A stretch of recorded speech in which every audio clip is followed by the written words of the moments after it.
Alors je vous en prie, assez joué. Vous n'en avez pas assez de vos épopées crapuleuses?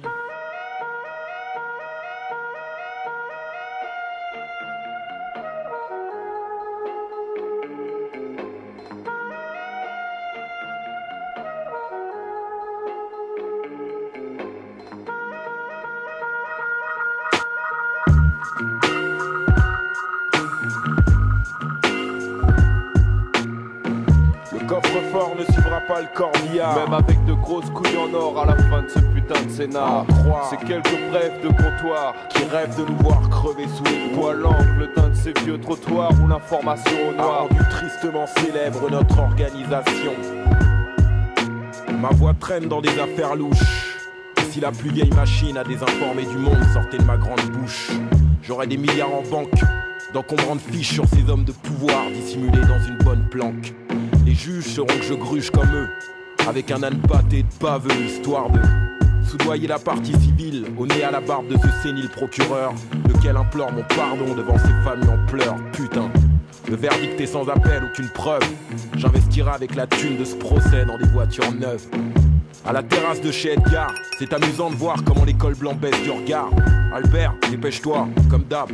Serre-moi 2 verres de la pisse d'âne que tu sers à tous ces crevards qui sont à ton rap. Tout de suite, chef. Nous vivons une époque où la fringale du pouvoir défie la faim et la soif, titre le quotidien de la veille, que je décortique sous l'œil éclairé de mon acolyte d'après ses sombres conseils. Bref, la fausse mornif ne rapporte plus, de toute façon qui l'eût cru.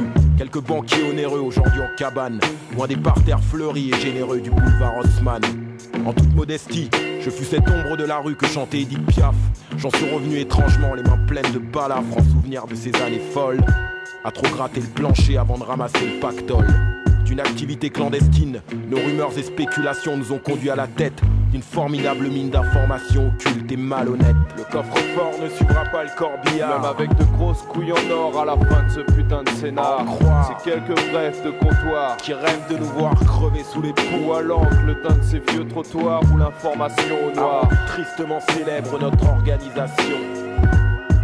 Classez-nous dans la pègre, chez les gros revendeurs de salade sans vinaigre, là où les ex-mecs ont pris du poids. Tu vois petit, comment nos pages d'Hécatie les ont fait plonger, et qu'il ne leur reste même pas un os à ronger. Maths et politique, sortis de tôle, rire jaune à mon passage. Et dans la pire faune, c'était la seule espèce à foutre en cage. Les rois du braconnage refourquent toujours, seuls les vrais sont restés pour assasier cette dalle de vautour. Et comme y avait pas grand chose dans la timbale, j'en ai vu tuer pour 25 balles. Et puis après, c'était les perdreaux qui rappliquaient sur un air de cymbale. Ils sifflaient la Marseillaise en décortiquant ton sobriquet. Ceux qui ont su se projeter plus loin que demain dans l'avenir t'avertissent du danger sur les coups à venir et te disent qu'il n'y a pas pire que ce qu'ils détiennent dans leur stock. Aucun rapport avec le doc, refourgué par Dédé les doigts de fée. Ex-contrebandier d'alcool et de clopes, ce con toujours à changer de piole de peur qu'on le chope. Et puis ils comprennent pas comment on les tient par le collet. Politicard poulet, j'ai toutes les armes que tu voulais. J'ai toutes les armes que tu voulais. Le coffre-fort ne suivra pas le corbillard. Même avec de grosses couilles en or à la fin de ce putain de scénar. C'est quelques brefs de comptoir qui rêvent de nous voir crever sous les ponts ou à l'angle d'un de ces vieux trottoirs où l'information au noir a rendu tristement célèbre notre organisation.